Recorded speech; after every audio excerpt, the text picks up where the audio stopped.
Thank you for that introduction. So my title for my talk, or subtitle, is Friends or Foes, but I'm not really asking a question here. I'm trying to convince you that we are all friends here as surgeons and statisticians and other researchers.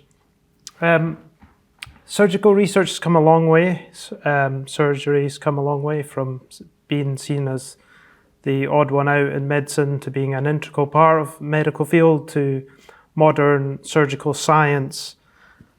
And medical statistics and research, I want to emphasize, not a replacement for surgical judgment. It is a tool, an aid to help you make the right decisions at the right time to be informed by it. And I think that the advantages of statistics and medical research more generally is it exposes, I think, how uncertain we often are. It's when we quantify things numerically, it's often a shock how uncertain, how much the play of chance can mislead us. And it also, this process of coming to a very specific question helps bring out the kind of unwritten and unspoken assumptions in surgical practice. You know, robotic surgery is a way to do this type of operation. But what do we mean by robotic surgery? How are you planning to do that? When you have to do a research study, you have to start to consider the elements about that. And then when you discuss it with others, when you put it together, you realize that not everyone might do it the same way. And how are we going to measure it? And what are we going to say about it? And how long, etc., which patients? And all these things are brought out by the fact that you have to eventually measure something and you have to quantify it. And so these are kind of advantages, I think, that bringing that sort of research and statistical mindset to surgery help us with. I think one of the issues in the past is we've not always spoken the same language, and every area has its own peculiarities. I'm just picking up a few interesting ones, or areas where it's important that we do speak the same thing, and one is about how we talk about studies. An interesting one in surgery is always the surgical case series. What a surgeon has in mind there and what an epidemiologist has in mind are not the same thing. Epidemiologists have a very specific idea of what they think a case series is, where surgeons think, well, that's the series of the cases that I've done, the operations I've done, isn't it? Whereas many epidemiologists would say, well, no, that's actually a cohort study, for example. So sometimes we're not communicating as well as we should together. Another area I think that's worth noting is the humble surgeon. It's not always associated with surgeons, humility, unfairly, is my experience, certainly amongst the research surgeons. But I think also when it comes to research, you could argue surgeons are the most humble, because often you read a paper about surgical practice, about surgery, and there's no mention of the surgeon, nothing about them at all, which is an interesting quirk about how we do research and how we collect information, particularly when it's in a more routine care setting. But I think it's also slightly a misunderstanding that there's a feeling that as a surgeon you want to remove yourself from it, which is a good thing to depersonalize your research. But also you are part, when you're operating on a research participant, part of what is going on. And so knowing something about the surgeons, and it depends on the study how much detail or what would be relevant, is entirely relevant. And often as a reader of a paper, you're left to guess, you know, what type of surgeons do this? Well, it was done in this hospital, and probably it was this type of person. It was probably a consultant, but I don't actually know. It might have been a more junior surgeon, etc., etc. So it's good if we kind of think about it in the same sort of way for the best of reporting research and doing research. Another area I think is important to highlight is about accounting for all participants and operations is a critical thing in research. Now, surgery, as I understand it, is an area that's very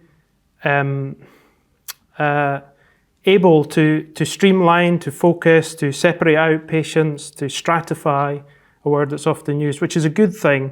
But when it comes to research, perhaps there's a tendency then to remove the untidiness of the patient group and not reveal who could have been in that study but aren't in that study for various reasons. Whereas as a researcher, you want to know how everyone got into the study and you want to understand what happens to everyone there. And then last thing I just want to emphasize is about operations, interventions by the same surgeon unit institution. This leads to what statisticians would think of as structured data, or sometimes the word clustered or hierarchical is used. It doesn't mean that this has to affect every single research study, but it's always something to be aware of and think about for your research study. How is that influencing what's been done, and how should it influence what data you collect and how you analyse? This is the traditional pyramid of the hierarchy of evidence. Many of you, I'm sure you've probably all seen something like this in this form.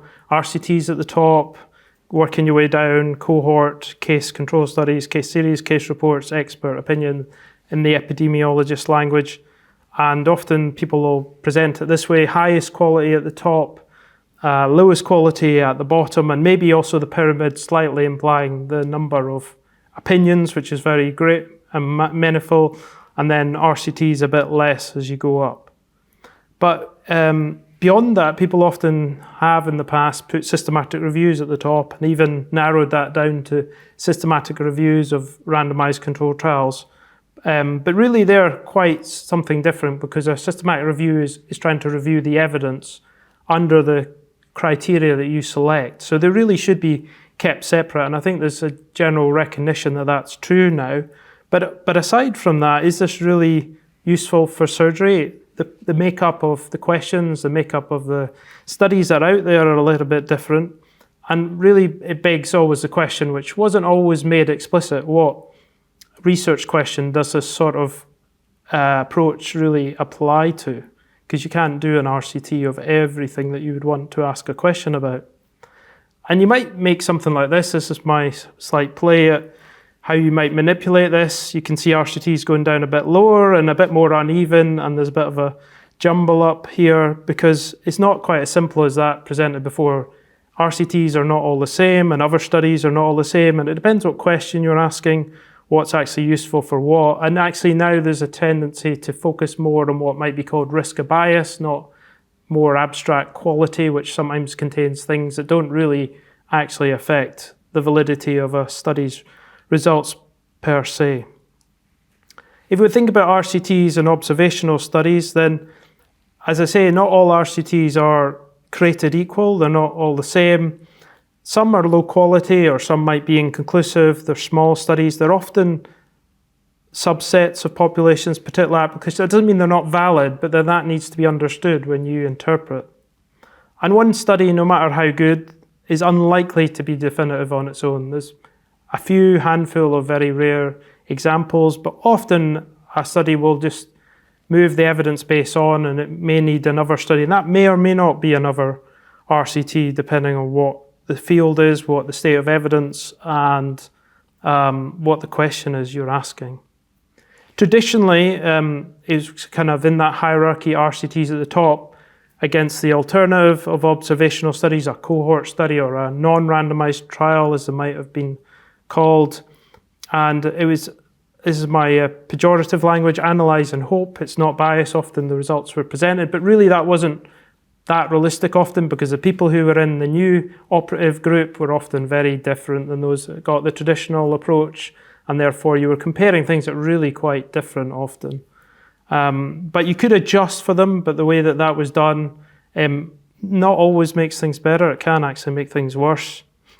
More recently, there's been quite a lot of work in research fields outside of surgery, and more increasingly in surgery, about how to do something a bit more clever, and we're going to hear a bit more about propensity score studies later on in the workshop. And there's different ways you can use those, adjust matching, weighting, but there are ways to try and be a bit smarter about trying to get a valid result. And there are other ways that take sort of similar approaches or more robust statistical methods that are becoming a little bit more common. And then there are also designs which in special cases use observational data to create a more relevant control group that might be a bit more reliable and credible than in the past. So the field has really changed. It's not as simple as RCTs good, observational studies bad.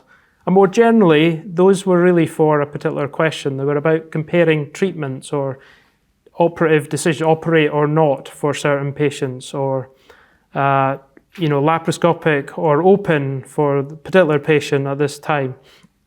But different questions need different designs. And we need to acknowledge RCTs are expensive and time-consuming, and they're restricted by ethical, practical, and people constraints of various kinds. And a high-quality answer to a very narrow question can have a limited value. By no means are all RCTs that, but some RCTs are that. And there are actually loads of other surgical questions, so you can't say it's about RCT or not. There's lots of research questions out there.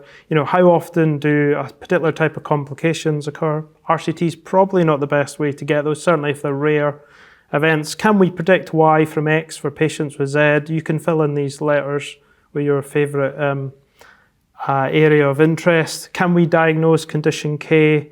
You don't do an RCT to work that out. How consistent are assessments of H?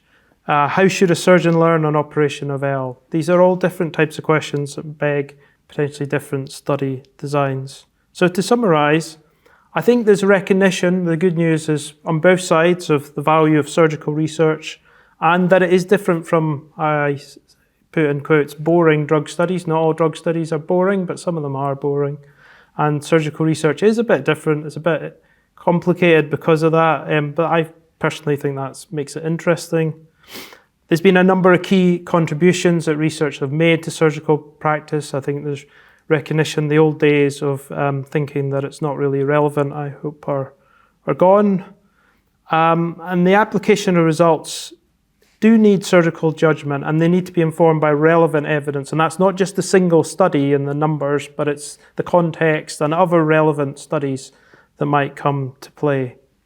And so lastly, I would say surgical exceptionalism has faded over time. Not the skills, I hope. I hope there's still the exceptional surgical skills out there, but I mean the sort of attitude that I'm a surgeon and the results of other surgeons are not relevant to me. I'm not interested in what other people are doing. I'm not interested in that because I do it the way that I was trained and the way that I do it. My experience is that's very much not the way that people think about it today. I'll finish with some references there.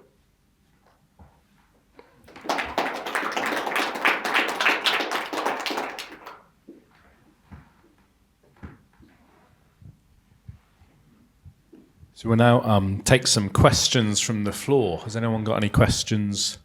I can, Dimitri, have you got a mic there? Yeah, thank you. So I guess my question is, the traditional sort of surgical paper is one method, one set of results, one study that you're reporting.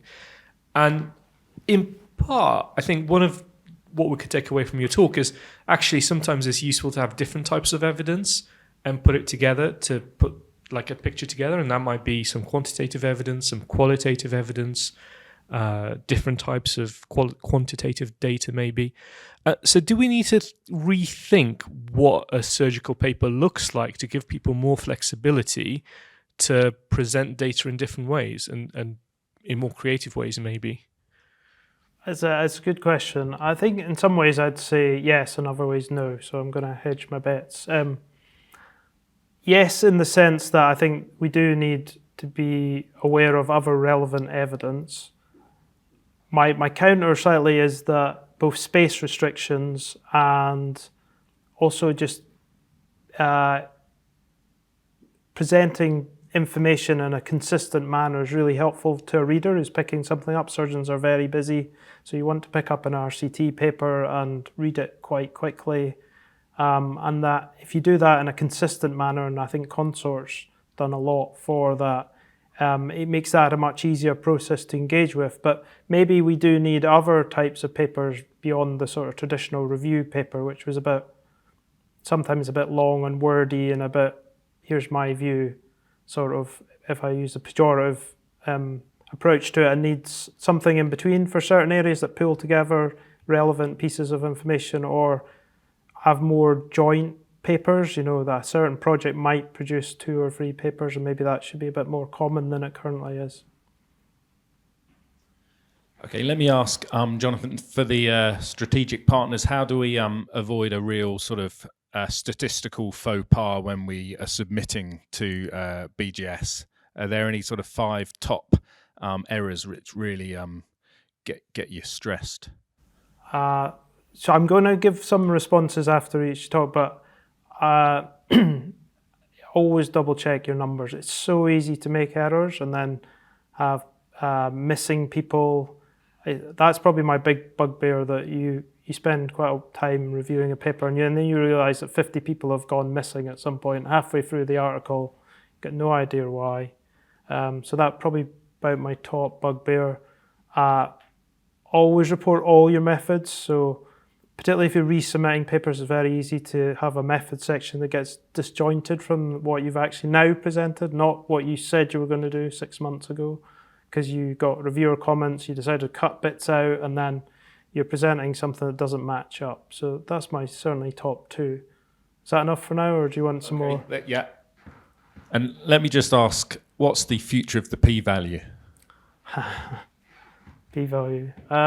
Take it with a pinch of salt, but it has usage in certain areas. I think in RCTs it's here to stay to an extent for a while, because that's what it really makes sense as an experiment of some kind, a planned experiment which you can control, and therefore at least the overall result is coherent. If you've been clear what you're going to analyse and what your main results are, p-values that compare the two planned groups make sense. If you're doing other types of studies, and particularly when you're kind of exploring data, then a p-value is next to useless. It's really the kind of quantification of the strengths of the relationships that matter more. So in prognostic studies, predictive studies, modelling, it's not really of any use other than a mechanism to get you where you want to get to, if that makes sense.